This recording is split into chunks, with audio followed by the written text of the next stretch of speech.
Hey, District 2 sports fans, we have some exciting news for you. The District 2 Sports brand new merch shop is now live. To kick things off with our new store, we are offering a limited time pre-order running now through October 10th. Get geared up with District 2 t-shirts, long-sleeve pullovers, cozy hoodies, koozies, and bags, with sizes to fit everyone. And the best part? Pricing includes shipping right to your door. Orders will start shipping on October 18th, and we're aiming for 25 orders in our first week. So help us hit that goal and rep District 2 wherever you go. Check out the full lineup on our social media or head straight to District 2, sports.bigcartel.com to place your order today. As always, we thank you for your support. You are now listening to the District 2 Sports Podcast, available on all your favorite music apps. Like and subscribe.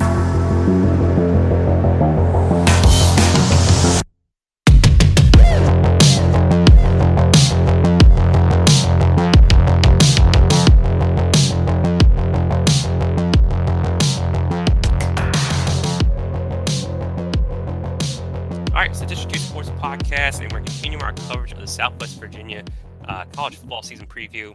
And joining us today is Quintin Hunter, the head football coach at Emory and Henry, a former standout wide receiver at UVA and James Madison. Coach Hunter has been part of the WASP program for, I guess, nearly a decade, serving in multiple roles from running backs coach to offensive coordinator.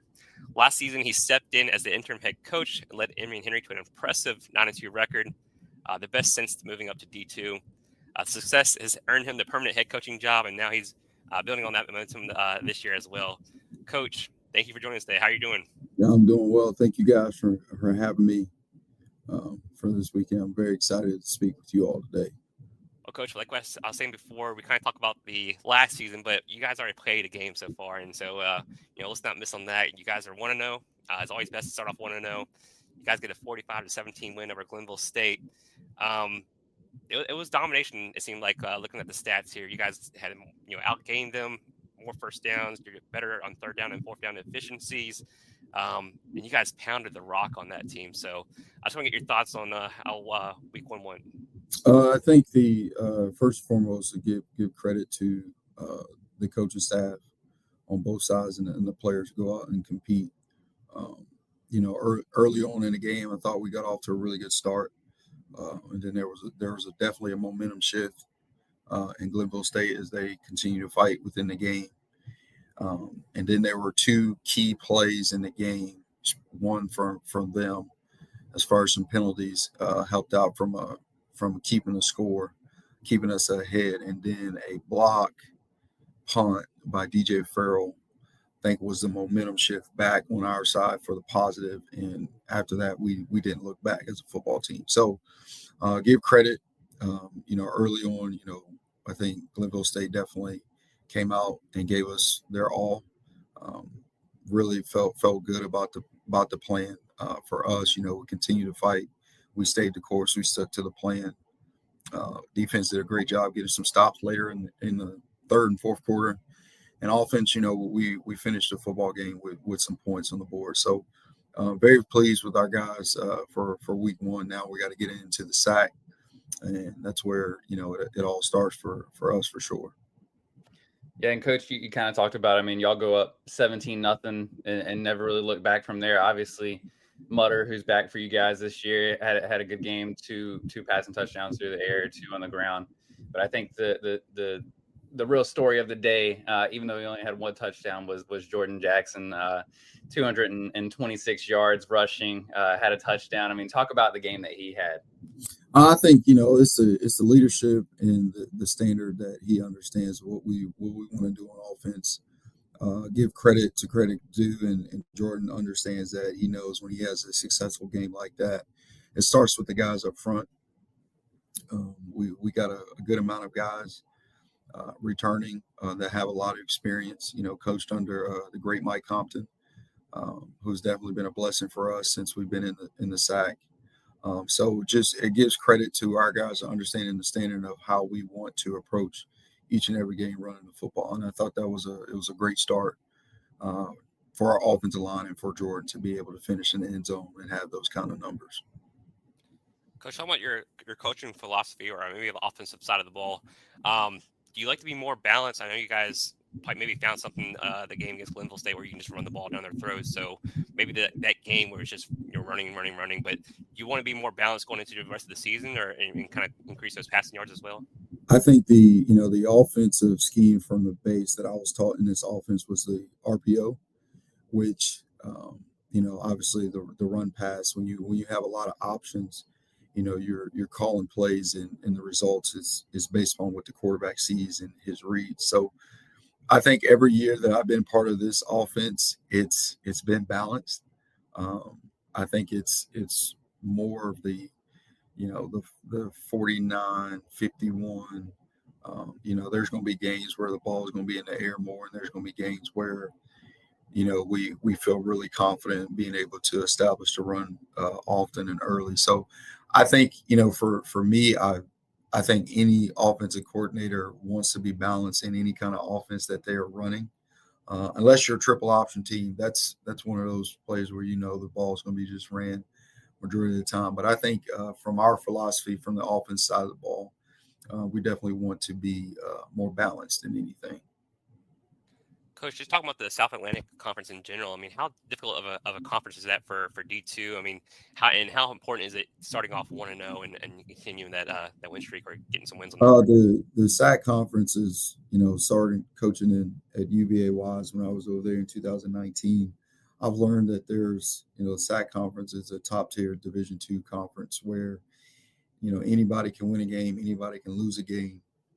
Kind of the rankings and the records really don't matter as far as a week-to-week basis. You just got to go out and play. All teams are very competitive. All teams have their philosophy to where, you have talent in all three phases of the game. So every play is so important in the SAC conference. So just being able to develop guys and being able to compete at a high level in the SAC is very, very important for us. And like you said, it is important to go out week one and get a win and kind of, establish yourself and feel confident going into week two. Coach, I kind of look at your career path or your coaching path. You begin your career as a running back coach, and you kind of done a little bit of everything on the offensive side of the ball. How has each role coaching each group kind of influenced your decision as a OC and head coach? I think the biggest thing, getting out of college playing receiver and not necessarily understanding, the basis of what it means to be able to, start up front, being able to run the ball. I think the blessing for me was starting out at the running backs coach. I learned a lot as far as run game, pass protections, and how it kind of works together within the offense that we have. So those 3 years was a lot of watching, a lot of learning, a lot of writing for me as far as understanding under Craig Stutzman and Timmy Chang as far as understanding how play calls go. So those two guys I learned a lot from an offensive philosophy standpoint and how this RPO system works. And then obviously after that, it was my time to kind of being able to take over Rams as the offensive coordinator and just, feel good at calling the plays and being similar to what, I was taught and what I learned. So I think, being a running backs coach helped me out a lot. And obviously getting back to coaching the receivers at some point in my career, it definitely helped as well as far as being able to understand, how to use whoever, whenever, and kind of put this offense together. So it's been a blessing for me to stay on the offensive side. The defensive side is a little bit different for us, but just understanding there's a lot of defenses out there that you can coach against, and I'm just blessed to be in the opportunity to be able to coach in this SAC conference. And Coach, I want to kind of talk about a guy that you just mentioned a minute ago, Timmy Chang. Obviously, was the leading passer in college football history. I don't know if he's still holding that, maybe somebody else now. But just kind of going off of what you were saying before, the things you've learned from him. I mean, can you just talk about what all you've learned from him and what type of guy he is? I was the first time. Coach Newsom was a head football coach at the time, and it was very difficult, having Craig Stutzman, who was also, a Hawaii alum as well. Learning a lot from him. It was kind of a situation where, where this offense is going, you want someone close to it. And Coach had mentioned, Timmy Chang. And for me, I was shocked. I was like, there's no way Timmy Chang showing up at Emory, Virginia. And, he shows up on campus, and, a lot of it was just learning and just hearing like him speak, how he approached the football game. And it was definitely a blessing to learn from him, and kind of how the West Coast style can kind of correlate with this East Coast side. So it was really fun. But it was one thing that both of those guys taught me. It started with the little things, and it started with the little details into whatever we were coaching. So the passion that we had for the offense side of the ball, and being able to just practice the same stuff every single day. Have one of those sayings now where, if the offense is born to an individual, that means it's working, because now it's in the system, it's systematic, and now we can go out there and just execute. So those 3 years, again, when I was running backs coach, those were great years to just learn from two guys that had that offensive mindset. Coach, you were interim head coach last year. We kind of talked about this offline. You were officially named the head coach in November. What was that transition like for you as the interim? And then when you got that removed and were named head coach, did you feel a sense of relief, or you had to walk on the eggshells as you're now the head coach? Or what was that process like for you, and how did you feel? I'm blessed to be in the situation as far as being able to step in as an interim head coach. I think first and foremost, I want to give credit to my coaches that believed in me as far as being able to step into this role. So that was the biggest thing. Then my next worry at the time was, what this season is going to look like.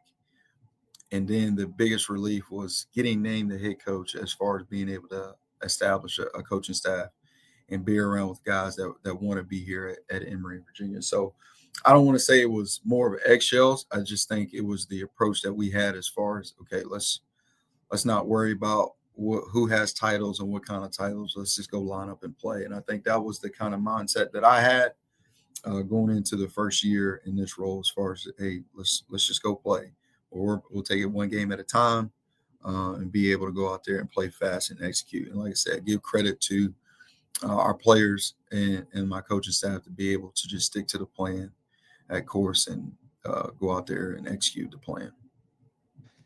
I think last year, going into last year, I think you guys were, picked 10th in the conference. You weren't expected to do a whole lot last year, and you guys exceeded those expectations. So you guys finished 9-2, 6-2 in the SAC. You go 6-0 at home with some impressive wins over, I think, Lenore Ryan and Carson Newman, who were both ranked at the time. So get your thoughts on last year, and what does it mean for you to be able to play in front of your home fans? Like I said, I want to give credit to the players. We had a lot of experience. We had some great leadership. It was players that understood the course. Give credit to the coaching staff that made sure that these players understood the plan and task. And it was a challenge for us. We played with a chip on our shoulders. I think that was a big key for us. Being picked 10th. I thought that was a kind of a jump start to our season, as far as, we still got to go out here and prove that we can play at a high level, especially in this conference. So I think that was the biggest mindset for our football team at the time, to go out there and just execute, and let the results take care of itself. When it comes to the playing at home, it was exciting. One thing about Emory and Henry football that I've learned since I've been here in 2014, that there's a lot of tradition, a lot of history when it comes to Emory Henry football, and people care. And if you haven't been to an Emory game, just show up at 1:00, and you'll be able to tell what I mean by there's a lot of tradition, a lot of history when it comes to Emory Henry football. So I just think it was very, very exciting to be able to kind of protect the home field advantage. We get great crowds to come support the guys play. So like I said, I think it was just a blessing. Our guys competed at a high level when we're here at Fred Self Stadium. Coach, looking at last year, maybe you made the most important game, depending on who you asked there in town. You guys, you've been part of the Southwest Virginia Bowl. You've coached at UVA Wise. I think you guys are only separated by an hour's drive. You've been on both sides. What does that game mean to the community? And then, what did it mean to you to get that win in your first year as a head coach? I mean, it's very important. There's, you can look at it a lot of different ways. There's kids on both teams that probably were high school teammates, so there's a little bit of trash talking, behind the scenes there. Being at both places, the game is a little bit more exciting as far as understanding, the culture over there and here as well. So I think that's one side. The other side is, from a recruiting standpoint, you're competing against someone that's, an hour and 15 is, different from you in Southwest Virginia. So that game is very, very important, especially from a recruiting standpoint, as far as, we both teams, both schools want local players on their football team. And, we have to establish a standard kind of competing. I think the Southwest Virginia Bowl is great. This year we'll be playing at UVA, so that'll be exciting to kind of go back over there. It's a lot at stake. Me and Coach Compton, we both coached over there in the years together. So I just think there's a lot of knowing on both sides as far as that football game. So it's very, very exciting to play those guys and compete at a high level for Southwest Virginia Bowl. So. Coach, going back to last question about last year, I think this is probably important too. Maybe you saw this, but you guys go 3-0. You lose to Limestone on the road, but then you can come back home and you have number 6, Lenore Ryan, coming into town, who's, a really good football team, but you guys get that win 31-20. Was there any, where are you going to that game where you guys just came off a loss on the road and you come back home to a top 10 team? How did you guys attack that and get that W? I think the approach, I think the best thing that happened to the football team, hearing older coaches and coaches in the past that I've been around, they say you either continue to get worse or you get better after a loss, after your first loss. And I truly believe if we don't lose to Limestone, we don't continue to compete against Lenore Ryan.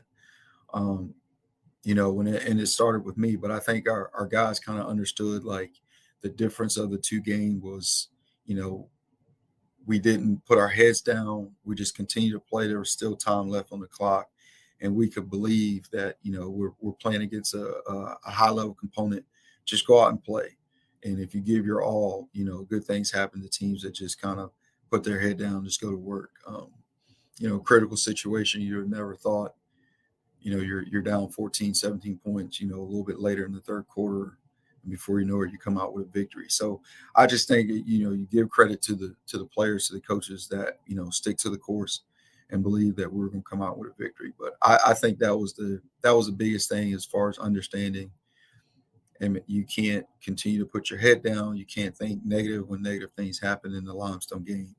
And our kids responded really well, coming out with a victory against Lenore Ryan last year. And Coach, just talking about this year, I mean, obviously y'all had a game last week and looked pretty explosive on offense, but I want to talk a little bit more about the offense. So, I mean, have some senior leadership at running back and quarterback we talked about, but I mean, obviously guys like Cam Peoples who, didn't really show up a whole lot on the stat sheet last week, but a guy who's going to be pretty heavily involved in the offense this year. Parker Prelo, who I don't know how many Prelos there are in the area. I assume he's coming from a pretty good football family. We'll just talk about what a luxury it is to have, guys who can step up in the running game as well as the passing game if one fails.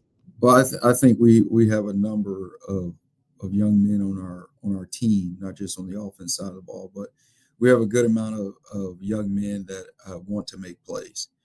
We have a good amount of young men that want to prove that they can play in the league. We are an older team. When you have the amount of returners, from the last season going into this year, you feel pretty good about, the football team as far as going out there competing. But we still have a good amount of young guys that have have been here in the past as far as years, but haven't had a lot of snaps. So, give Parker Prelo, a great example of it. He played as a true freshman, got banged up a little bit last year. So to see him go out there and continue to make plays for us is great. Cam Peoples is a leader on the offense side of the ball. Like I said earlier, the RPO system, it kind of works out in, the run game favor for that game. And, you got to go out there and approach, and, you got to communicate with him that this is how the offense works type deal. And, he understands that. And, when his number is called, he's going to be ready to make plays for the football team. And he is important to us, having a lot of snaps under his belt and being a guy, especially with the ball in his hands, it's very important to, have him part of our offense. So having a blessing of those two young men on our offense is nothing but great. And they've developed and they put in the time and the work. And now, the results just are going to show up for both of those young men. I might be stealing a question from Devin here, but you guys go 9-2 last year, going to the offseason. What was did you see an uptick in recruiting? How'd you like your 2025 class? And then what was the buzz around campus and in the locker room for the offseason conditioning? One, I think there was still a chip on our shoulder. With the season that we had, there was still a little chip on our shoulder as far as not being able to compete, postseason. So I think that was one of those things that, we just said, what, 9-2 is not good enough. So in that mindset, it was, hey, we got to go back to work. We got to Coach Rome, as far as our strength and conditioning director, did a great job in our off season as far as strength and conditioning goes, as far as our young men here, and also our young men being able to help us out with recruiting when they're hosting players that come on campus. I think the vibe was definitely a little bit different. Obviously, it always helps when you're winning football games to continue to recruit more players on campus. So I just think the vibe and the culture that we had as far as going into the off season, going into this year, was definitely at a high. We're pleased with the incoming freshmen that we had. We're very excited, for them to be able to get their feet wet a little bit as far as, having, you got 3 games and still keep your red shirt.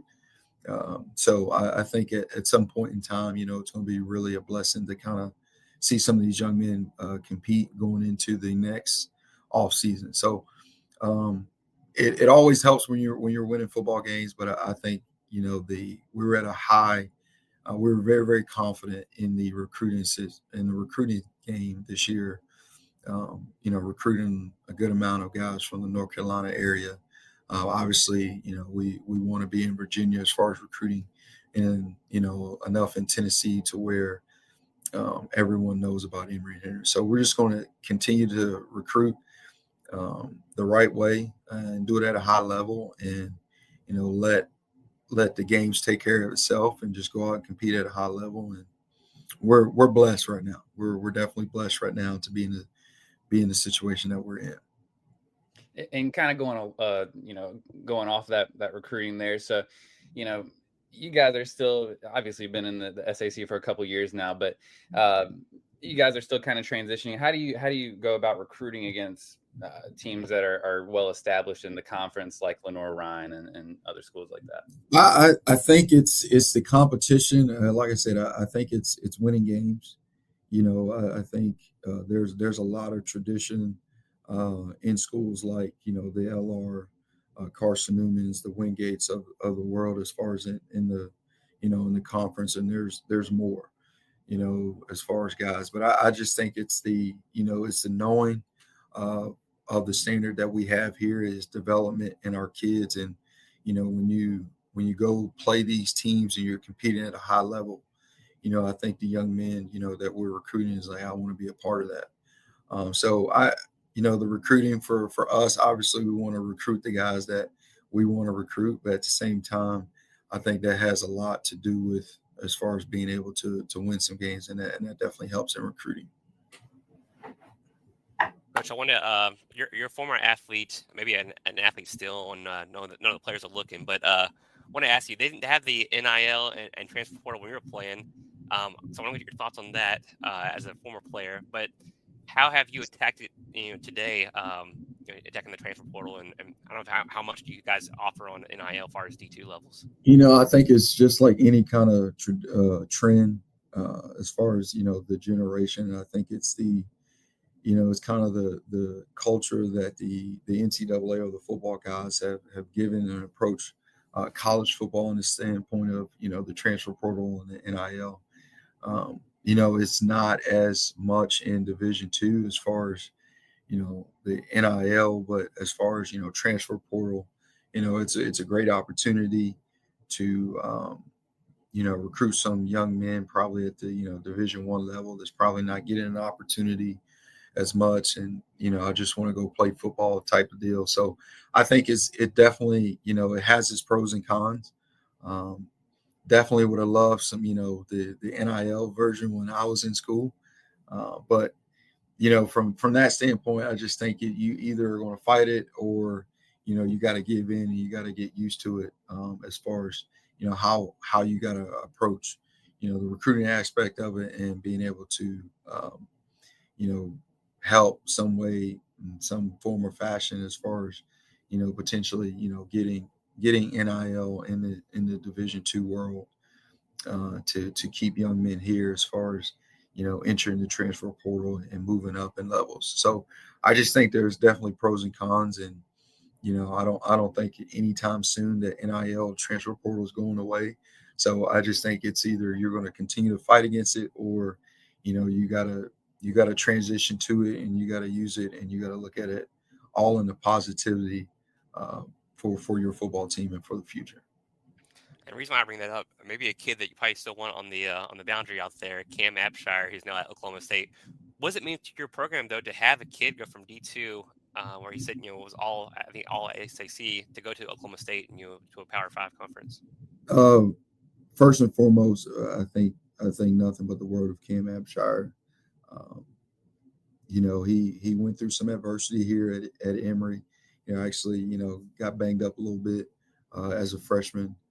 Got healthy, and I think from that point on, when he was healthy, every year you saw the kid just get better and better, and the time and the work and the work that he put into in the off season, the results started to show up.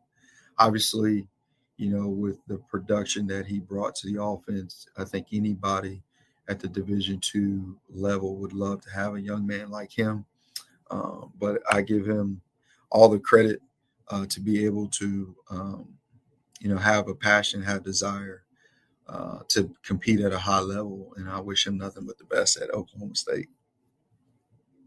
Coach, we're into 2025. Like I said, you guys already got to win, but what are goals or milestones or benchmarks you're looking to achieve for 2025?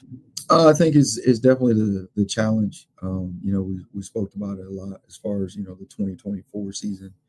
I think that, I talked to the team, the biggest challenge is, what is 2025 like? How many of us have moved on? 2024 is in the past. Now 2025, we got to approach each and every game. We're off to a good start, competing against Glenville.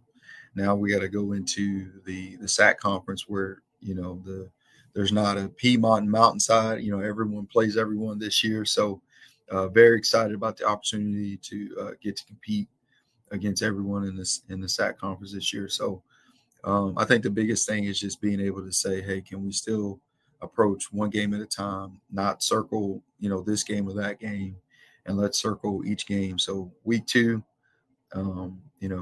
this week, we prepare for against Catawba, and that's the only team that we're preparing for at this point, and hopefully the results will take care of itself on Saturday. Coach, last one for me, and you kind of just mentioned it about Catawba there at 1:00 on Saturday. What does the Wasps have to do to be successful and get a W in that game? I think I say it every week. It's being able to control the line of scrimmage on both sides of the ball and being able to stop the run. and you got to be able to run the football. So I think those are always the keys to the game. Obviously, can't have turnovers. We want to create turnovers, and we want to be able to limit the amount of penalties, because penalties are going to happen in a football game, but it's the ones that don't make the most mistakes. Whoever doesn't make the most mistakes usually comes out with the victory. So we got to play smart, can't turn the football over, and being able to control the line of scrimmage on both sides of the ball. Well, Devin has any more questions? I think he's good.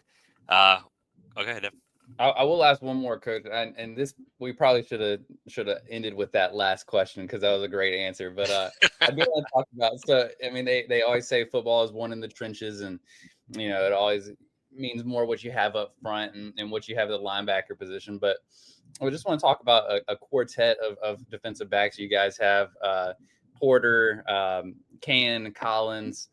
Edwards. I mean, just talk about the tenacity that those guys bring. I love watching Sean Collins' game, just watching some highlights of him on YouTube and stuff. Just talk about what those guys mean to the team and the leadership they bring. Oh, I think when you have guys on the defensive side in the secondary that are willing to cover and come up and make plays is definitely a blessing. When you have a young man like Sean Collins and Jarrell Harrison and Kendrick Can, as far as the leaders in the secondary that played a lot of football for us, it's you're blessed to have guys like that can go make plays. So very excited to watch them. They call themselves ball hawks. When the ball's in the air, I feel very confident about I pull my mic down and I say offense alert. Because there's a high chance that you trust guys like those three. Also, Alex Edwards, got some meaningful snaps in the Glenville State game. Terrion Porter was his first start, last week, and he had an excellent game. So when you have young men like that just want to go out there and play and they have fun doing it, and they've been together, for X amount of years, so you feel really, really confident about a secondary like that can go out there and make plays. All right. Well, you heard it here from Coach Quintin Hunter, second-year head coach there at Emory Henry, the Wasp there. As we said, that they play Catawba this Saturday at 1 p.m. Coach, we thank you so much for your time. We wish you guys the best of luck. Greg, Dev, great talking to you guys. If you're ever in town, exit 26, come on, watch a football game. Get you a little bit of experience at Fred Self Stadium. Yes, sir. We'll be Absolutely. there. We want to attend that Super Bowl there, that Southwest Virginia Bowl. So we're trying to get down there for that. Which will be a good atmosphere down there at Wise, but we'll like to get there at Henry too. Absolutely. Appreciate you guys. Thank you, Coach. All right. Thank you again to Coach Quintin Hunter there at Emory Henry. By the time you're listening to this, they are now 2-0 after a 35-7 win over Catawba. They have a huge game this weekend on Saturday at the Norrine. They're ranked 21st there in D2. So good luck to the Wasps on Saturday, and hope they can come out and get win number 3 there to stay undefeated on the season. Our next interview, we go up the road by an hour or so to Wise, a guy who has been on here before, and we thoroughly enjoyed his first conversations. If you haven't heard that one, go back and listen to it there. I think it was back in August of 2024. But just a great guy, Coach Gary Bass. They are now 0-2, and they've lost 2 heartbreakers. I mean, just 2 really good games, just couldn't get the stops when they needed to. But they will be on the road this Saturday at Catawba.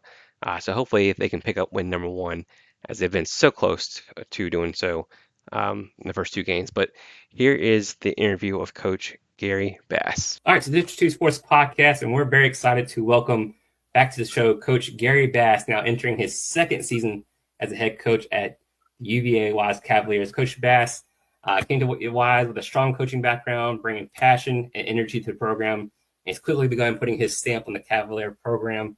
Coach, how you doing tonight? Doing well. Thanks for having me. Thanks, you, Coach. Well, we do appreciate it. I know week 1's already kind of started for you guys, but kind of want to ask you about the week 1 game. And you mentioned it in your post-game conference that you kind of took it upon yourself for the loss. But were there any positives? I mean, look at the game. You guys are down 30-8 at halftime, but second half you guys battled back and kind of battled back to an 8-point loss. So want to get your thoughts on week one. Well, I mean, I think you look at it, and one of the things we talked about as a coaching staff and talked to our team about is we made a big deal over like fall camp about pressure, and pressure is a good thing because it means something's expected of you. And I think for the first time in a long time for a lot of those young men, there was pressure on them to get the job done in a home opener under the lights. There were a lot of good things that were leading into that. So I look at it, and I think you look at the first quarter or so, maybe a little bit more. I think they were so tentative and tight that they weren't going out there and playing the way they had all fall camp. And even as a head coach, you're kind of like surprised or kind of shocked, made some mistakes we haven't made all fall camp. And ultimately, like I said in the post-game interview, I mean, that falls on me as a head coach to make sure those guys don't feel that pressure. But it's also a good reminder for them that, guys, you don't have to feel pressure. Like, you just got to go out and you got to do your 111th. We don't need you to do anything extra. We just need you to do your job and do it to the best of your ability. And if we go out there and do that, we'll be fine. I mean, takeaways from it, defensively, I think we showed that we can stop the run. I mean, they had 36 carries for 23 yards. Got to do better, specifically against a talented quarterback like they had, the transfer from Wake Forest, and keeping him in the pocket to force him to throw the ball downfield, because a lot of their passing yards were on scramble drill. But they extended plays, and that's the name of the game. I think offensively, our offensive line played very, very well. We kept Jake upright all night long. We were able to run the football at a high level, which was good to see. I mean, Ian Scammell had 16 carries for over 100 yards. So I think there were some good things there that showed us that we can do a good job to stop the run and be able to run the football. And ultimately, you've got to be able to do those two things in an 11-game season at a high level to be able to win a lot of ball games. Probably the biggest thing holistically as a team that I was proud of our guys is, guys, it's been easy at 30-8 to just pack it in and quit. And, I mean, it's 37-29. We got the ball at the end of the game with a chance to score and tie it, even with everything that could have went wrong, did go wrong for us kind of in the first half. And that's a testament to our kids' will and exactly what they're made of. And I think it shows a lot from a culture standpoint where we're at as a football program. I would love to have been able to talk about this, and it ended with us winning the game. But at the same point in time, I posted something on social media the other day that you find out a lot more about character whenever you're going through difficult times than just when things are all sunshine and rainbows. Coach, I kind of looked over the statistics. I'm not going to bring all the gloom and doom exactly yet, but no, I was going to bring to the attention that you have to be absolutely proud of that defense for stopping, the run, of course. I did pay attention to that. They only, I think, averaged 0.6 yards per carry for the game. I know the passing yards were up 389, but you did have 2 interceptions there. I guess what I was going to get around to, I think you got to look at your defense as the leader right now in the clubhouse. But, I know the passing yards weren't there on offense for you guys at 160 yards, but you did have 181 yards rushing. I mean, it's kind of balanced, but would you much rather see would you rather see some more yards on the passing side of things since your quarterback was 20 of 47? Well, I mean, we left a lot of plays, in my opinion, on the field. We had too many drops. I mean, we had at least 4 or 5 that cost us some opportunities and first downs. I mean, passing wise, one of the things that I will put in Jake's defense is they had a brand new staff. They did a phenomenal job coaching. We didn't really have any film, so you're trying to figure out exactly what people are going to be doing and what they're going to try to do as a new staff. And that's the name of the game at the beginning of the season, specifically in week 0 when you're trying to get ready for an opponent. But I mean, Jake settled in. I think he did so. I think he played and did some good things. I think we've got to be more consistent for him on the perimeter to give him more opportunities. A couple things I think he'd definitely like to have back himself because he's a competitor. But I definitely expect high things from him for the rest of the season. I know run game wise, we weren't able to run the football in some of that game that we probably would have liked to have been able to run a little bit more. When you get behind, you do have to throw it a little bit more than what you'd like to stay on the sticks and be able to move the clock and be able to have an opportunity to score enough points to get back in a ball game when you're behind. But I definitely think that offensive line played well. We ran the ball with efficiency. I mean, I think we averaged over 5 yards a carry for the night. So that's always, we can do that for the entire football season, we got a chance to churn out some yards and put some points on the board defensively. Our biggest thing is going to be, I mean, we stopped the run great. We just we can't allow the yak yards. I mean, 175 of their 380 yards were yak. I mean, we got to tackle people in space. I mean, wow. I'm going to limit to say half their passing yards were on scramble drill. When we kept him in the pocket, not saying he couldn't deliver the football, but we were able to put him in some situations where he didn't have extended periods of time to throw the football. I mean, it's tough to cover for that long. So we got to do a good job of keeping quarterbacks in the pocket or getting more pressure on a quarterback so that we have an opportunity to make things a little bit easier in our secondary. Coach, one thing I noticed was kind of like a little – oh, no, sorry. I just wanted to ask him, it's kind of in my opinion, it's a little bit of an oxymoron by looking at the stat. But, Concord runs 71 plays and has a time of possession of right at 35 minutes, 34 minutes and 59 seconds. You guys run 79 plays and only have 25 minutes of time of possession. How big is that? Is that attributed to those 12 extra passes that you threw versus them, or what do you attribute that to? Well, and how important is that? Time of possession to me means absolutely nothing. Okay. Here's why. I've coached, been an offensive coach my entire life, played O-line. I have coached as a coordinator and a head coach in 4 games where we have held the ball for 40 minutes to an opponent's 20, and I have lost all 4 of those football games. I think time of possession is a skewed statistic. When it comes down to it, they ran 71 plays. We ran 80. We ran 80, and we left a lot of stuff on that field, in my opinion. We very easily, if we'd have played the way we were capable of playing, would have been closer to 100. That's the game we want to play. I mean, we want to be able to get our tempo going. We want to be able to force people to be well-conditioned, to be in shape to play us, and to force them to play 4 quarters of football. One of my biggest things is I want to get in the fourth quarter of a game, and I want defenses to have played already as many snaps in a game as they're used to going into that fourth quarter. I'd probably tell you most snaps you're probably looking at 65. That game would have been closer to 90 or more. You're talking about them playing an extra quarter or so of football that they're not used to playing. We got to eliminate the mistakes so that time of possession stuff's not that big of a deal. But we've got to make sure that we continue to operate and execute at a high level so that tempo can take more of an effect. Look, he thought I was going to go ahead and dominate the conversation, so I guess I will. One of the things I did pay attention to was it seems like the discipline is there again this year. And I'll go back to last year's stat, 26th in the country with the 26th team in the country with the fewest penalties. And this weekend you have 3 penalties for only 37 yards. How big is that? Well, it's huge. One of the things we talk to our kids about when we talk about penalties is, okay, every team's going to have penalties in a game. There's no way you're going to play a perfect game from a penalty perspective. There's just not going to happen. But what do your penalties cause? What are they taking points off the board? Are they taking first downs away? Are you giving them free first downs? Are you setting them up in a field position to where they have a better opportunity to score? It's as much of a deal for me of the type of penalty and what comes of the penalty as it is the sheer number of penalties. Like you said, we were 26th in the country, least penalized team. And I think it helped us a lot in a lot of regards. And that's got to continue to be an ace in the hole for us. One of the things that we've got to do a better job of, that's one of our football goals. Eliminate penalties is one of them. Another one that's got to continue to be better is we've got to win the turnover margin, because that's what puts you behind. You ain't got the ball, you can't score. You can't score points. You can't win ball games. So the turnover margin is definitely one that we've got to continue to have back. I kind of look at Saturday's game. We had 3, they had 2. I kind of look at it as a wash. You don't ever want any.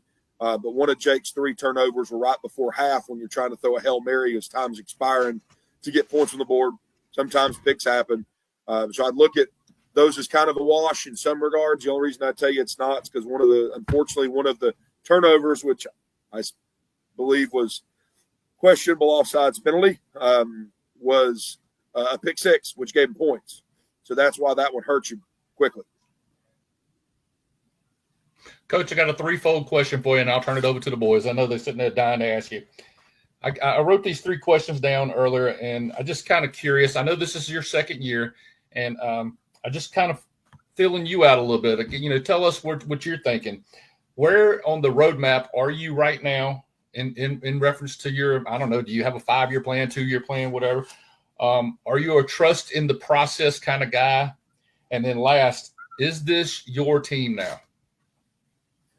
Number one, as far as where we're at, I think I'm going to answer this by answering your second question too at the same time. Everything's about process. Absolutely everything. One of the biggest things I tell our kids is you've got to fall in love with the process of being great. And that process, we have one as a program, but they also have to have one as individuals to prepare for a football game, whether you're talking about health, rest, nutrition, game preparation as far as film study, physically in the weight room, with a lot of the things that we're doing. So process is everything. Football is so much different than every other sport in the standpoint of you're only guaranteed 11 games a season. And our baseball team probably played 50 or 55 last year. They play as many games in one season as we play in 5. So it has to be about process, because if you don't fall in love with the process of doing what needs to be done, you have fewer opportunities to display exactly where the growth has got to be. So I definitely think from a roadmap perspective, as far as when you talk about you get here 18 months ago to right now, I feel very good about where we're at culturally. I think our kids have done a phenomenal job of believing in what we're trying to instill in them. The standards and expectations, I think, is huge. I think the second is learning how to prepare and work from like a champion. You can't just show up, do whatever you want to, become a champion, and then start preparing like a champion. So I think our kids are doing a phenomenal job of that. I think the third piece of that prong for us, when you look at it, is now you've got to go do what you're supposed to do, how you're supposed to do it, when you're supposed to do it. And I think a lot of that's a confidence level of getting them to continue to understand that we believe in what they're doing and how we're doing it, and to get them to go out there and have the confidence that we believe they're going to go out and do it day in and day out. So as far as saying, do I feel like we're in year 4 and we're only in year 1.5, we're where we're at. I definitely think our kids have gravitated. We're further ahead than I would tell you that I thought we were going to be in a lot of areas. And then I think there's other areas that we've got to continue to improve on that I'd probably tell you we're probably straight football perspective. We're probably about where I would think we would be in year 2. And then as far as your last question that you asked, I've talked about so many other ones. I'm trying to remember what the third one was. Oh, my team. It is. I felt that way when I took this job, though, because I think a lot of coaches, when they take a team, they go, well, this isn't my team. The second I signed on that dotted line and became the head football coach of UVA Wise, this became my team. They are my family. They are my team. Whether we recruited them or not, they are our young men in our football family, and we 100% believe in everything that they do. And if I ever get to the point in time I don't feel that way, no one would ever have to fire me. I'll quit on my own. Coach, after a loss like that, or just any loss for you personally, how much or how long do you reflect on it? But also, how do you balance making or correcting mistakes or tweaking things from one week to the next, and maybe not making too many tweaks where you're unbalanced again? Well, I think as far as you got to have a short memory. Like, football is one of those things that, like, that game ended, it didn't go the way we wanted it to. Sunday we're a little bit different. We don't do anything with the players. All of our coaches work from home on Sunday because I'm a firm believer that they've got to be able to decompress, and they've got to not stare at the same 4 walls as they did in their office all day, every day.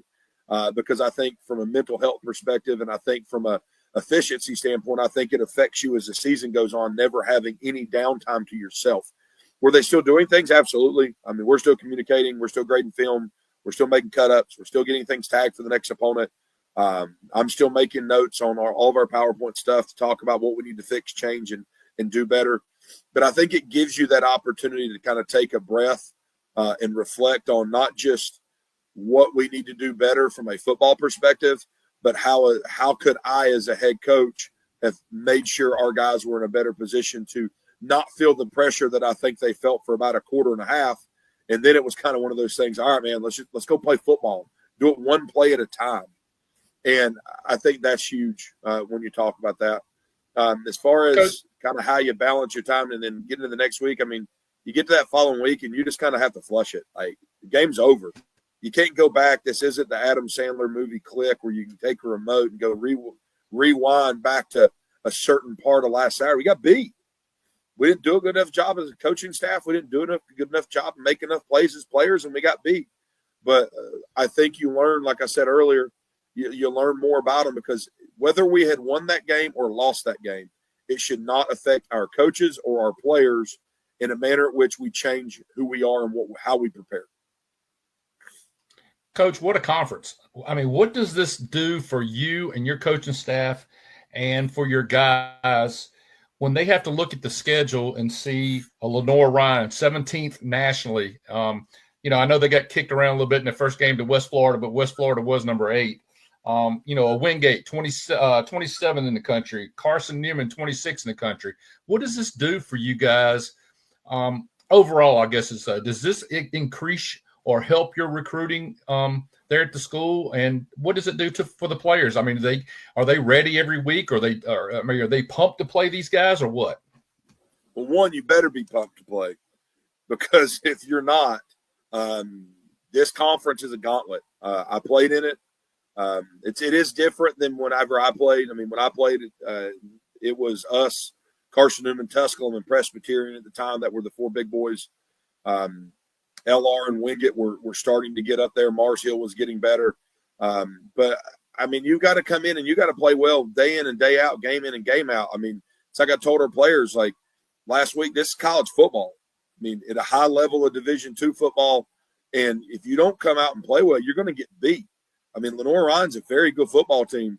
And if you go look at their first game issues that they had, fumbling open kickoff and doing some things that are uncharacteristic when they're going on the road of that football program, young men are going to make mistakes. And you got to do a good job as a head coach to try to do the best you can to limit those. So, I mean, we've definitely been spending as much time to try to figure out how do we get them to limit those mistakes specifically early on in the game to not put us in a bad place. From a recruiting standpoint, I mean, I definitely think it helps. I mean, people know what the South Atlantic Conference football is in this area, in Western North Carolina, South Carolina, Tennessee, Georgia, out Northern Alabama. People understand what level of football is being played. They've seen good football teams. And I think a lot of it, they come and they see things. I mean, you look at our offensive line right now, and they see our right tackle, 6'4", 290 pounds. They see our right guard that's a true freshman that's from Auburn, Alabama, that's 6'4", 330 pounds. They see a 6'4", 300-pound center. They see our left guard who's 6'6", 340 pounds, and our left tackle, 6'5", 300 pounds. And you're talking 3 of those 5 guys are guys that just made their first collegiate start. And then our center, we moved from right guard to center. So, I mean, it's one of those things I think when people come and see exactly, oh, wow, it's way different than what I think they think. Because I think sometimes people have it's either D1 or bust. I'm telling you right now, there's a lot of kids at this level that can play high-level football and that are very, very talented at what they do.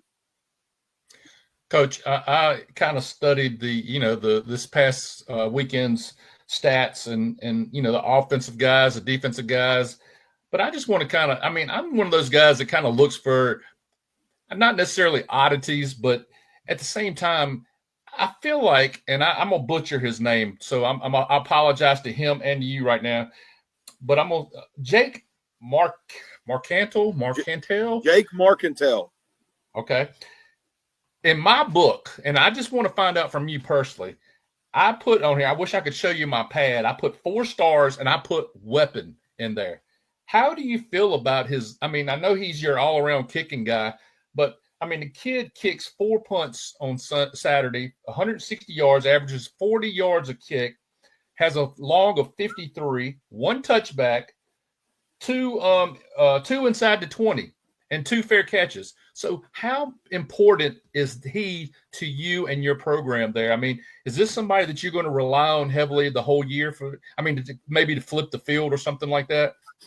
Well, I mean, it's funny. We keep talking about things that end up becoming like goals for us. I mean, we already talked about eliminate penalties. We already talked about win the turnover margin. One of our other goals is we've got to win the kicking game battle. There's so many hidden yardages, so many opportunities to score points. You can't put yourself in a position. We almost cribbed the opening kickoff with DJ Powell, who was a phenomenal returner and one of our better receivers coming back. He is a very good football player. I mean, he was a great punter for us last year. We had a true freshman that was kicking off and doing field goals for us last year. Jake's mainstay was punting. That young man, unfortunately, has had some things go on in his family, and he wasn't able to come back this year. So legitimately, right before fall camp, it's like, hey, Jake, you're going to have to do all three, man. Like, we need you in a position where you're going to have to do field goals, you're going to have to do kickoffs, you're going to have to do punts. And he kicked off well. He punted well. The only thing we've got to get him more comfortable in is field goals. And we had 2 block kicks because the level of it was just too low. They both got blocked by frontline guys sticking a hand up. And, I mean, we've just got to get him more comfortable there. He's a phenomenal talent and weapon, and we have all the confidence in the world of him. We spent a lot of time this week of as many opportunities we could to just get the operation down and make sure he felt comfortable. And then we call it distracted field goal. So we're lined up on Tuesday in practice and specials period doing field goal, and we got the whole unit down, and we've got like 20 bodies across from him on like the defense, and our guys are like throwing people up in the air, throwing bags, yelling, screaming. We're blowing whistles. We're just trying to get him comfortable. But Jake, we have all the confidence in the world in him. He's a phenomenal punter. He did a phenomenal job on kickoff. I'll take his issues on field goal on my shoulders of just trying to get everything ready. Sometimes it's not easy, specifically when for him he's trying to do all three from a kicking game standpoint. But we have nothing but faith in that young man, and we really expecting high things for him, because if we can do some things in the kicking game that we did on Saturday, and then fix the field goal issue, we got a chance to be pretty special on special teams. Coach, I want to get your thoughts on last year. Just kind of go back over in your first year. You guys go 4-6, and maybe if a couple games, where things go your way, maybe you're 6-4. But maybe the most important game of the year, right after you lose to Emory and Henry on the road, you guys bounce back, come back on the road again at Barton, and win 24-21. How important was that win to end the season to kind of get you guys ready for coming into this season? Well, one of the biggest things I got asked when I first took this job was, hey, Coach, how many games are we going to win their first year? I have no idea. They kind of looked at me like, what do you mean you don't know? Well, I don't have a crystal ball. I can't tell you how many games we're going to win. I can tell you right now we're a 2-9 football team, because you were a 2-9 football team last year, and I'm the guy in charge, and we're a 2-9 football team until we prove otherwise. Just like we're a 4-6 football team right now until this football season comes to a conclusion in the next 10 weeks. So my biggest thing, I was very proud of our guys. I thought we did some really good things early on. The one thing I wish, for a whole host of reasons, I had back was we go down to ETSU, does not go well. Then we go to Concord and win. We beat Catawba in our first home opener and conference opener. So we're sitting 2-1. We feel good about the way things are going. And then the hurricane hits, and this game we're about to play this weekend got canceled. And I think it caused our players in some regard to take a deep breath and go, ha. The one thing I wish I had to do over again is I wish I'd have done something different that weekend, whether it be have a scrimmage, do something else. We ended up giving them the weekend off because, no game, it's what you do. But I wish I'd have done something with them to keep them in a mode where we were still like anting at the bit to try to get to going at something. But you look at how the season went. We go on a losing streak there for a few weeks. We're right there in some of those games with an opportunity. Anderson's the one where we had 2 touchdowns called back that just killed us. And then we had another 4th and 1 where our starting center thought the quarterback was under center, and he was in gun on 4th and 1 from the 3. And we roll a snap back there and turn the ball over. So opportunity for 21 points. We lose by 7. So, I mean, there were a lot of opportunities. Mars Hill, we were right in the middle of that game. It was 24-17 in the fourth quarter, throw a pick six late. We had lost Jake Corcoran, our starting quarterback, at the end of that game against Carson Newman. We battled back from that one, being down by 4+ scores, and got back to 38-27 with a chance to make it a one-score game late in that one. But you go to Emory, I think there was a lot of things going on emotionally for that one for some of our players. Some of those coaches had been on staff here in the past, and I think there was a lot of pressure, kind of like Saturday. I think they felt like they had to go out and do something different than what we expected them to do, and we didn't play well. So to rebound off of that and have an opportunity on the road to go down there and beat Barton to end the season was huge for us. Coach, I looked at, sticking with last year's numbers and kind of correlating them to this year or vice versa. I'm looking at your offense, especially on the rushing side of the football. Started off with first downs. You had 56 first downs last year total on rushing plays. You only had 1,229 yards rushing. You're already at 181 right now, and you're headed towards 2,000 yards rushing. You only had 10 touchdowns rushing last year. You already have 2. I'm just curious. I mean, was rushing the football? I mean, I'm not saying 3 yards in a cloud of dust by no means, but was that a big priority for you guys for the upcoming year or for this year? Well, I mean, you look at the place we came from when we came from the last school I was at to here. The last year we were there, we were 24th in the country in rushing. In my last stop, the last year we were there, we rushed for over 2,400 yards, I believe it was. The last year I was there. Last year, it wasn't from a lack of attempting. We wanted to run the football. We are an RPO team in a lot of regards. So, I mean, there are going to be some of those opportunities. But, I mean, you look at some of those games. I mean, Anderson last year we rushed for 200 and some odd yards. We had multiple games where we were able to run the football. But you're also talking about some of the better defenses in this country in Division II football. Wingett's defense in that front seven last year was absolutely unbelievable. I think a lot of people last year, knowing what we were trying to do and getting some film, really just said, hey, let's pack the box. Let's force them to throw the football to try to take away a running game. Because, I mean, it's huge for us. I mean, it opens up so many things. If you're able to line up and pound the rock, I'm not sitting there saying you got to rush for 300+ yards. It'd be awesome. But if you got to be able to go out there and be efficient in the run game, because if you can be multidimensional offensively, it's going to make you better. And I know it's the biggest thing I talked to our defense about is we got to take the running game away from people that we're going to play and make them one-dimensional so that we have the opportunity to kind of hopefully get after a passer and do the things that we need to do. And so, I mean, yeah, it's been a concerted effort. I mean, you look at where we're at. We've signed 10 offensive linemen in this class. We've got probably 3, 4, or 5 guys that have the opportunity. One starting right now. One was starting in fall camp, and then he got hurt. And he's starting to work his way back into rotation. So, I mean, we feel really good about that young offensive line class. And, I mean, our running backs have done a phenomenal job so far, and we're expecting to be able to go out there and try to run the football some more as we go through the season. Well, look, I also studied your red zone opportunities and of course, the other opponents. I did not realize – I mean, I guess I watch a lot of football. I never realized how important that part of the gridiron truly is. And I think numbers speak to itself. I mean, you guys did score 24 out of 32 times down there. Only, 18 of them were touchdowns and 6 field goals. But on the opposite side, the opponent scored 34 times, and it was 29 touchdowns and then just 5 field goals. How important is, I guess, inside the 25, for you as an offense and for you as a defense? Well, situational football is huge. You've got to be good on third down to get in the red zone. You got to be good on first and second down to get in the red zone. But when you have opportunities to score points, you got to. One of our biggest things that hurt us on Saturday, in my opinion, was we went 4-7 in the red zone on offense. Part of that's kind of conflicting. We weren't doing well at field goal and extra point, so we went for it on fourth down a few more times than I'd like to have. 2 in particular that were inside the 20-yard line or inside the 15-ish yard line where we put points on the board there.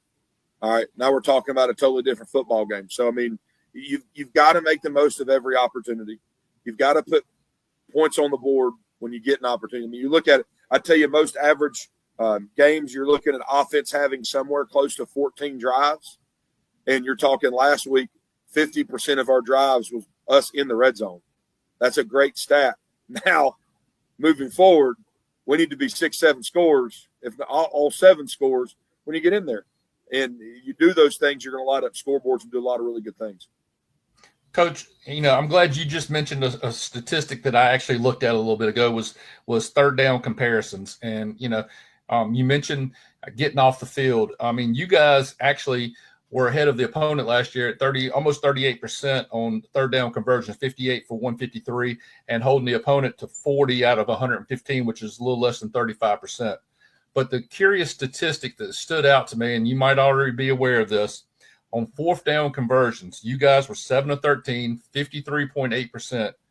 The opponent actually converted 13 of 23, almost 57%. And I guess I wanted to ask you, how deflating is it for a defense to get to that where you got to hold that guy and keep them from, getting that extra yard for a first down and continuing a drive, possibly for scoring and winning the winning points or any points at all, or just continuing, kind of steadying the clock and just kind of pound it on you a little bit. Just trying to figure out how important that is truly to a defense.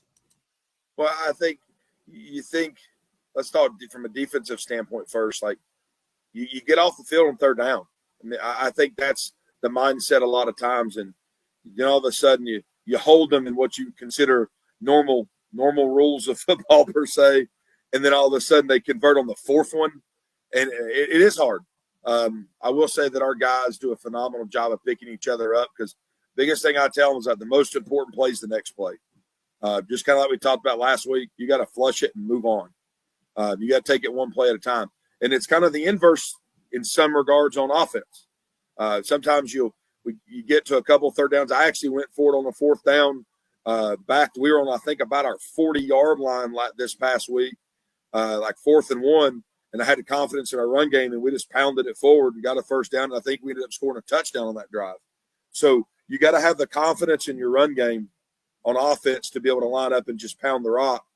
And then I think defensively, you've got to have that swagger that I don't care how many downs you get, you're not moving the sticks. And when they do, they do. I mean, it's going to happen. There's nobody that's ever kept someone from getting a first down an entire game. It's not existed. So we've got to continue to understand that situational football is huge, but once something happens bad, man, you have short memory, flush it. One of the biggest things we talk about is it's not if adversity is going to hit during a game, it's when is adversity going to hit during a game. And do you respond to adversity or do you react to adversity? If you respond to adversity, all right, you're making rational decisions, you move on, you understand what's got to get done next. All right. If you come out and react to it, you get emotional, you're not focused, and you go out, and that causes bigger issues down the line. Which I just want to go off something you just said, going for it on fourth down. A lot of times now you see on TV, the analytics say go for it, this certain down, this, certain yardage. How much was it? Is it for you like a feel, how your offense is doing, or do you rely on analytics to kind of think about those things too? I'm probably the worst guy at my age to talk about when it comes to analytics. Mine's gut. It's how the game's going. I mean, when we got in that situation on Saturday and we're on the minus 35, 38 yard line, whatever it is, on 4th and 1 or 4th and 2. And if we would not have been, in my opinion, if I hadn't felt like we were able to run the football at a high level, I punt the football. Now, I'll tell you this, you got to be smart. I mean, I think a lot of it depends also of how's the game going. If that game was tight, I'd probably punt it. We were down by a couple of scores. I was trying to get some confidence in our offense to get some momentum going forward. So for me, it was an easy decision. That game's tied or you're winning, you punt the football. Defense is doing well against the run. We've got our punter that we talked about a minute ago who can kick the ball into orbit. So it's about field position at that point in time. So I think depends on how the game's going, how you're playing in certain things, and kind of score dictates some of those things. And looking at your schedule this year, you I think 4 of your first 5 games are at home, and then the next 6, I think 4 on the road. So how important is it to maybe get those wins at home in the front part, where you may have some more difficulty on the road at the back end? Well, I mean, it's not easy to win, period, in college football. I think, first off, don't get me wrong, it's easier to win at home, but I think I can't remember if it was our conference or the last conference I was in, the last statistic I'd seen, home team was winning like, I think the statistics based on wins loss in the conference was like 52% at home and 48% on the road. Now, some of those may also be conference to conference, maybe division by division, because there's so much more different travel distances and whatnot. You got to win as many games as you can at home. You're going to have some things happen on the road there. It's not going to be as comfortable on it as far as keeping people in any kind of rhythm and whatnot. But, I mean, yeah, we've got to get off to a good start. I mean, we didn't play well on Saturday. We got a big game coming up. It's our first conference game, another one under the lights at 6 p.m., so we've got to be ready. Lucky thing for us is they did not play week 0, so there's good and bad to that.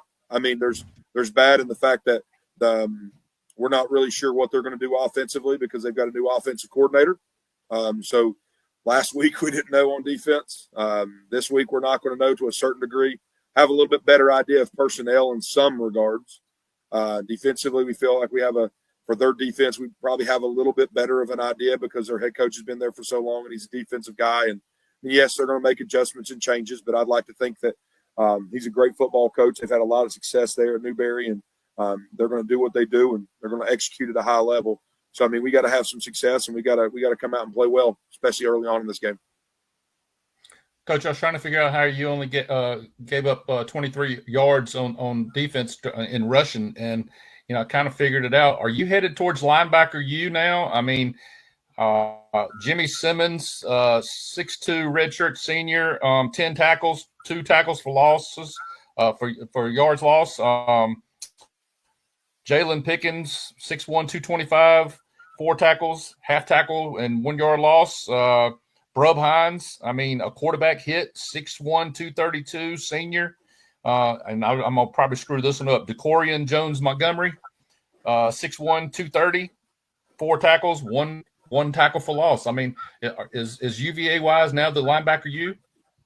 Well, I mean, when you're going to talk about putting a concerted effort towards stopping the run, you got to be able to do that up front in the linebacker. We're very lucky we've got some veteran guys at linebacker. We actually moved – you're going to laugh at this stat because this is actually crazier. Jimmy Simmons, who led us in tackles on Saturday, we actually moved to defensive end. So he led us in tackles and played defensive end. So that was kind of one of those things that we did because we're so deep at linebacker. I mean, we've got DeCorian Jones Montgomery, Raphael Mays, Brub Hines and Jalen Pickens are 1A and 1B at Mike linebacker. And then you've got Quintus Adams and Nasir Sproul, who Nasir's coming back from kind of a red shirt last year because he got sick and couldn't play last year because mono took him out. So, I mean, we feel really good. We got 6+ linebackers that can play at a high level, and we think very, very, very highly of those guys. And Brub Hines was elected as a captain as our football program this year, and he's kind of been steady Eddie. But it was funny, like you got him as our technical starting Mike, and then you've got Jalen Pickens that is technically listed as the backup, but they're really 1A and 1B, and they were number 1 on the team in tackles and number 2 on the team in tackles a year ago. All right, Coach, here's my humor part of the interview, okay? So right. I look at your recruits. I look at your guys on the roster. You're looking at Alabama. You're looking at Tennessee, Virginia, Kentucky, Mississippi, Pennsylvania, Georgia, North Carolina, and South Carolina, New York, Ohio, and then one sets out all by itself. I'm guessing you already know who this is. How about Slovakia? Sebastian, and I'm going to mess up his name, Winterstern? Sebastian Winterstern. Okay, 6'2", 250, redshirt freshman. And I did look at last year's picture of him and this year's picture of him. He's done gone from brunette to blonde. Yeah, I mean, it's funny. Like I tell you that first recruiting class, Sebastian was part of it, and some of the guys were mentioned. I mean, you get here in January. I think I got on campus early January. By the time you get coaching staff and everybody here, you're talking probably at least a weekend. I mean, we felt really good. Daniel Thomas, Mr. Kentucky, was a phenomenal running back in the state of Kentucky, and he had a good first game in a lot of rights. But I mean, we want to make sure that we keep local talent here. I mean, you look at The two biggest ones around this area that we signed last year, A.J. Johnson from Union. And then you look at, good Lord, Reagan Wood. That kid's going to be a good one from Eastside. He's big, he's physical, he's athletic. And, I mean, you could definitely look at the crew we signed last year, and you can see a distinct emphasis on offensive line. We had lost 3 starters last year. We didn't have a ton of time. That's the toughest position, in my personal opinion, to recruit. You never have enough of them, ever. But very, very happy with where we're at right now in that group. And all in all, had a really good recruiting class. I mean, we're very, very happy with it. Yeah, Coach, I kind of want to ask about that too. So obviously last week, I think Tramel Washington, Braylon Henry, I think you might have talked about Hugh Bodiford or Bodiford before. Just talking about guys like that who are going to be contributors for you this year. Obviously, you know, you're not bringing in like a Jeremiah Smith, for instance, who you know is going to be a day one starter. So when it comes to guys, especially guys who are not as highly touted, how do you go about, you know, deciding if this guy is going to be a day one contributor for you? Is that something you decide during like fall camp or you know, over the summer or during the spring after they enroll? Well, I think number one of the biggest things we talk about as a coaching staff is when you get to fall camp, that first week is, can that player at that position as a true freshman physically hold up in college football? That's always number one. Because if he physically can't hold up, it doesn't matter if he's not ready yet. And then that second week, it's like, all right, we're already getting into multiple installs. Can he learn at a high enough level to go out there and have a good first year? I mean, the crazy thing, and I can't give you the exact number, but it's talking about stats. Like, we got 101 people in this roster, and I'm almost positive we've got somewhere between 65 and 70 that are in their first or second year of college football. I'm not saying we don't ever sign transfers, because anybody would say that's a liar. We have some, but we're going to be a high school driven football program. I know some people may look at me like I'm crazy, but I want to build a program, not a team. I think you do that by getting people that believe in what you're trying to do.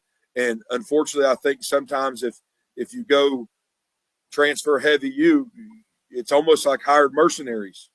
And I don't want that. Our university deserves a quality of football to be played at a high level. And in order for that to happen, I think it's by building a program, not building a team.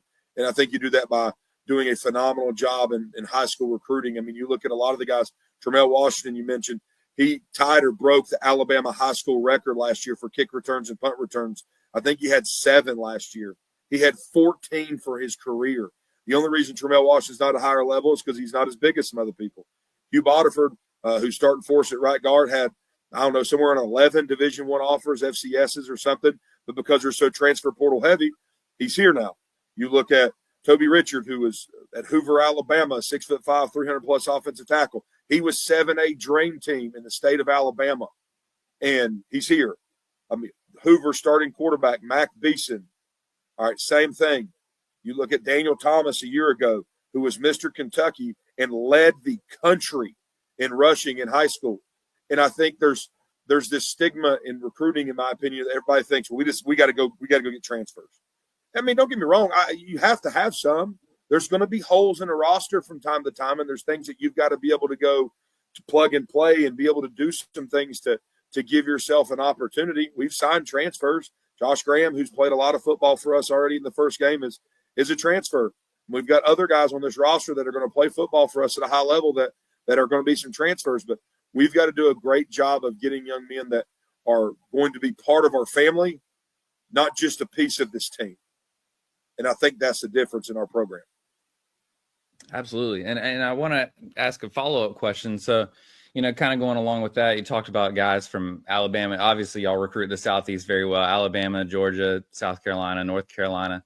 But recruiting from some very big high schools too, some powerhouse high schools like just kind of going down the list, Dorman, Hoover, Auburn, Norcross, Mallard Creek. What is the draw of getting guys from these major high school programs to come down to little old Wise, Virginia? Well, I think the biggest thing is if someone gets on this campus, they're going to find out really quick, like, it is very, very nice. It is absolutely beautiful. Our facilities are just fine. We got a brand new weight room a couple years ago, new locker room, new field turf, working on things for other things in the future in the football stadium. But I mean, the campus is beautiful. The facilities are nice. You're coming to a place, it's a state school that's academically, that's part of the UVA brand. And academically, that means something to a lot of people, because you want to talk about coming out of college and you've got a University of Virginia degree. I mean, I think that means a lot academically. I think you look at the other piece of it from a football standpoint is there's a lot of private schools at Division II football, and there's a lot of times you get stuck on rosters with 170, 160, 180 players. I came from one when I coached before. And I think as a player, you get there and you see there's 40 offensive linemen on a roster, or 25 receivers, and how are you ever going to get an opportunity? And I think that helps us, one, be able to be more efficient with our time and not kill our players. But I think it also shows our players that, hey, you know what? I got an opportunity to go in there and play. And I got an opportunity to go in there and help be a part of a change of a program. Because, I mean, anybody can walk into a football program, coaches or players, and be like, all right, that place has already changed. All right, it's already a well-oiled machine. I just got to not wreck the Ferrari. Well, it takes a special person to come to something and be the reason that it gets back to what UVA-wise football used to be under Bill Ramsire. Coach, that leads into my last question. Just talking about Southwest Virginia in general, I've seen you go to a few high school games around there, but I think you and or UVA-wise and Emory and Henry are only an hour away from each other, and you had the Southwest Virginia Bowl there too. But what does football mean to Southwest Virginia, and what is the support and community there, and why it's done for you through your 2 years? Well, number one, I'd say football in the Southeast and high school football is huge. And then you talk about Southwest Virginia high school football, you're talking about a lot of smaller towns that are 100% family driven, that absolutely, regardless of size of town, love high school football, and they love like athletics in general. And I have been to Union games last year that you got 4,000, 5,000, 6,000 plus people there, and that there's so much like pedigree to some of these football programs, whether you're talking Graham, whether you're talking Union. I mean, Eastside's going to be a great football program this year. They don't have any seniors on their roster. Ridgeview had a great football season last year. But, I mean, I think it ultimately comes down to one thing, and I think it's family. And I think that matters. And I think a lot of people – you have all these college programs, and they talk about that word. But I think very few of them actually mean it when they say it. I think if you come here and you see what we do with our young men, and you see the way we're developing them, not just on a football field, but also GPA going from, I think it was a 2.3 something before we got here, to a 2.96 this past spring.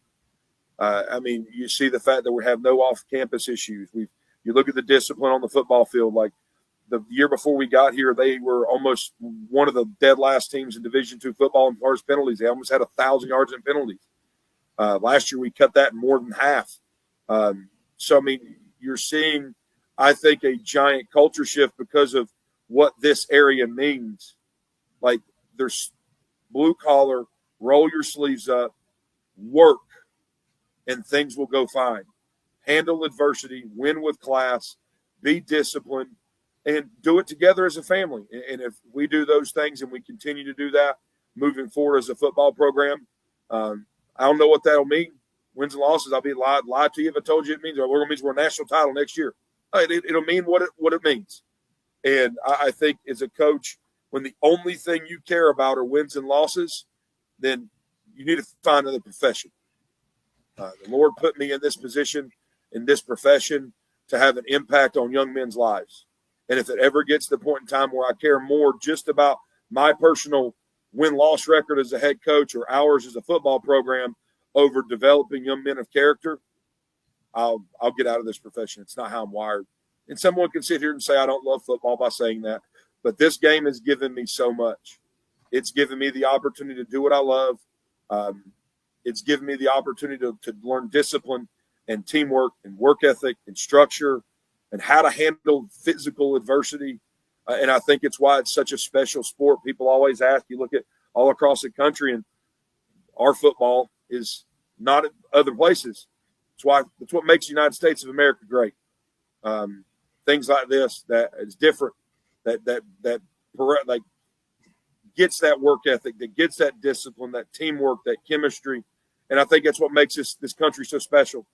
And I think that's extremely important for us to all remember as we move forward. Is we're trying to make men, not just make football players. And I'm a firm believer if we make men as we continue to move forward as a coaching staff, we'll win football games. But that doesn't happen overnight. Nothing worthwhile does happen overnight. I think, unfortunately, everybody wants that secret sauce like Space Jam juice or whatever it is. And anything worthwhile does not come overnight. It takes a lot of blood, sweat, and tears. And I'll stand by that. And if someone doesn't like it, then that's fine. This probably isn't the place for you then. Coach, I know you have to get out of here, and I know you really don't need Greg Doss's endorsement. I know that. I know UVA Wise doesn't either. But let me tell you something, and I speak from the heart when I say this, and because I wanted these two young men to know, and I want the people out there in listening and in and around your university as well to know. First and foremost, as a football coach, I know Gary Bass. He's going to work with your kids to make them the best football players they are. I mean, it proofs in the pudding. Ian as a 2024 All SAC running back, I guess. You mentioned I actually starred the GPA went from 2.3 and then to a 2.96 in the spring. You mentioned it as well. Your campus is absolutely beautiful. And I said that last year when I had never stepped foot on UVA Wise's campus. I said that just by looking at pictures. I can speak from experience now by being down on that campus back in February. That place is absolutely gorgeous. The facilities are second to none. But let me tell you something else. I know Gary Bass as a true human being and a great man, because let me tell you something. I walked on that campus sometime around 4:30 to 5 o'clock. I think it was mid the week, maybe a Tuesday, Wednesday, Thursday. Gary Bass wasn't on campus. He had already left for the day after he completed his job. I go into the basketball gymnasium, and one of the gentlemen there says, "Hey, Coach Bass is already gone for the day, blah, blah, blah." And I said, "Oh, man, I'm sorry." I said, "I just missed him." Well, the gentleman gets on the phone with Gary, and Gary says, "I will be there in just a few moments." So for him to be gone for an hour and a half and turn around and come to meet me says everything I need to know about this man. I know he sped back to get his T-shirt. I get that part, but he also took a few fun photos with me. And man, I can't thank you enough, Coach Bass. It was a pleasure meeting you, and I look forward to spending a little bit more time with you, in the upcoming years. Well, I appreciate it, guys. Thank you so much for having me. Thanks, Coach. Appreciate it. Yes, Thank you, guys. Have a good night. You too.